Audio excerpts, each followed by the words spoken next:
Salam, selamat pagi. Bapak Ibu saudara-saudara yang dikasihi oleh Tuhan Yesus Kristus. Mari kita mengawali hari ini dengan penuh sukacita dan kita membaca merenungkan firman Tuhan supaya kita senantiasa dikuatkan, diteguhkan dan dituntun oleh Tuhan. Mari kita berdoa. Urapi hati dan pikiran kami ya Tuhan ketika kami hendak membaca dan merenungkan firman-Mu. Roh Kudus yang memberikan kami hikmat untuk mengerti supaya firman Tuhan menjadi sumber kekuatan dalam kehidupan kami. Di dalam nama Tuhan Yesus Kristus kami berdoa. Amin. Bapak Ibu saudara-saudara, ayat pembacaan firman Tuhan yang menjadi dasar renungan kita terdapat di dalam kitab Rut pasal 1 ayat 1 sampai ayat yang ke-6. Dan tema yang mau saya ambil adalah jangan hilang harapan ketika menghadapi kesulitan. Ayat yang menjadi sorotan bacaan kita terdapat pada ayat yang ke-6.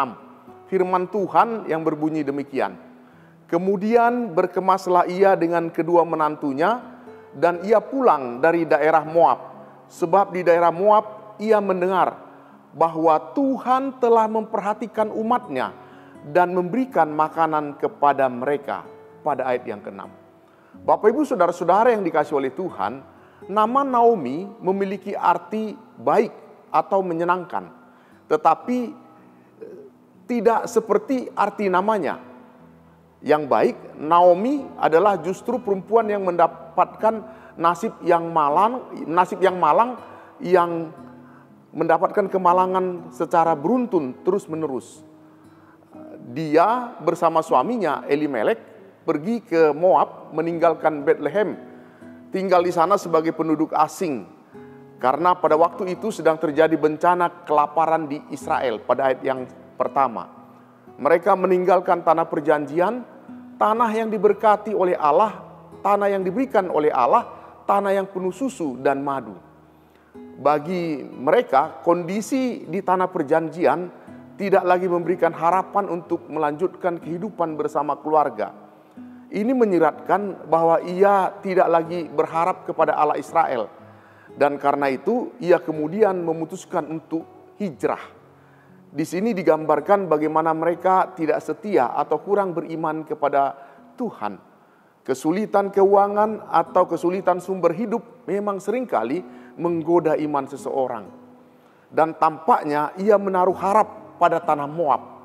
Mereka merasa bahwa di tanah orang itu jauh lebih menjanjikan. Pertanyaan kita adalah, terwujudkah harapan mereka? Dalam waktu yang tidak terlalu lama, Elimelek mati di Moab, meninggalkan istri dan kedua anaknya pada ayat yang ketiga. Kehilangan suami adalah suatu hal yang amat menyedihkan.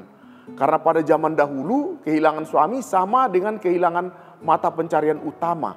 Dan juga kehilangan suami sama dengan kehilangan marwah atau wibawa keluarga. Karena demikian pentingnya peran laki-laki pada zaman itu.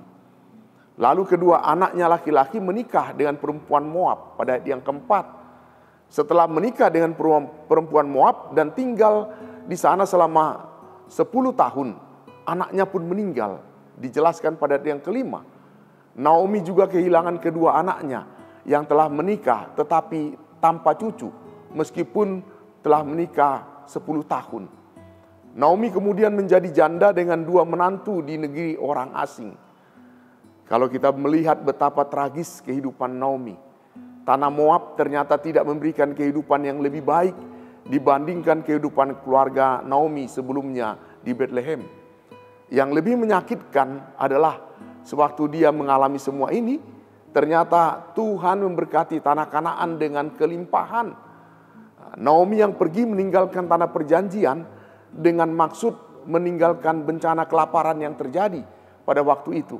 Tetapi yang dia temui justru adalah bencana. Dan yang sebenarnya yang ia tinggalkan adalah berkat atau janji Allah. Bapak Ibu, pada ayat yang ke-6 dikatakan Tuhan memperhatikan umat Israel. Dalam kalimat ini, apabila Tuhan memperhatikan umatnya, ini seringkali dilakukan Allah dalam rangka menghukum atau memberkati Israel. Lalu dijelaskan dengan adanya pangan, dengan adanya kelimpahan di Bethlehem yang terjadi pada waktu itu, pada akhirnya dipahami oleh Naomi bahwa itu adalah sebagai pemberian Allah atau berkat dari Allah. Dan dalam ayat ke-6 dikatakan bahwa Naomi bersiap-siap untuk kembali ke Bethlehem. Karena Tuhan telah memperhatikan umatnya. Bapak Ibu Saudara-saudara, ada beberapa hal yang dapat kita pelajari dari kisah ini. Pada waktu kita menghadapi masalah. Yang pertama adalah jangan pernah hilang harapan. Pada saat menghadapi masalah, kira-kira apa yang terlintas di dalam pikiran kita? Apakah kita ingin menjauh dari Tuhan? Naomi telah kehilangan pengharapan. Dia meninggalkan Tuhan dengan pergi ke Moab. Sehingga dia berkata, jangan panggil aku Naomi, tetapi panggillah aku Mara. Sebab Yang Maha Kuasa telah banyak melakukan yang pahit kepadaku. Bapak Ibu, apapun keadaan kita hari ini, apakah kita mengalami kesulitan, kehilangan, dan lain-lain sebagainya, ingatlah selalu ada janji Tuhan bagi kita sebagai orang yang percaya. Dan berharaplah hanya kepada Tuhan. Yang kedua, apa yang menjadi renungan kepada kita adalah tetaplah berpegang teguh pada pemeliharaan Tuhan. Dalam Rut pasal 1 ayat yang ke-6, di situ dikatakan Tuhan telah memperhatikan umatnya. Dalam kalimat ini ternyata tidak selamanya kesulitan, tidak selamanya kelaparan, penderitaan, apapun masalah yang akan menimpa kita selama-lamanya. Karena ada waktunya Tuhan memperhatikan kita. Oleh sebab itu jangan ragu rencana Tuhan. Rencana Tuhan tidak pernah gagal.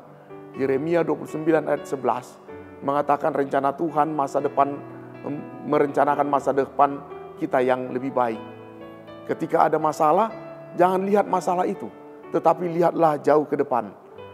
Mengikut Tuhan bukan berarti tidak ada menghadapi masalah. Naomi menghadapi masalah. Dalam cerita Alkitab, Ayub pun menghadapi masalah. Tetapi kita bisa melihat di akhir kesulitan mereka adalah Tuhan yang memulihkan mereka dengan luar biasa. Melalui firman Tuhan ini, maka tetaplah setia dengan selalu percaya kepada pemeliharaan Tuhan. Demikian firman Tuhan. Amin. Mari kita berdoa.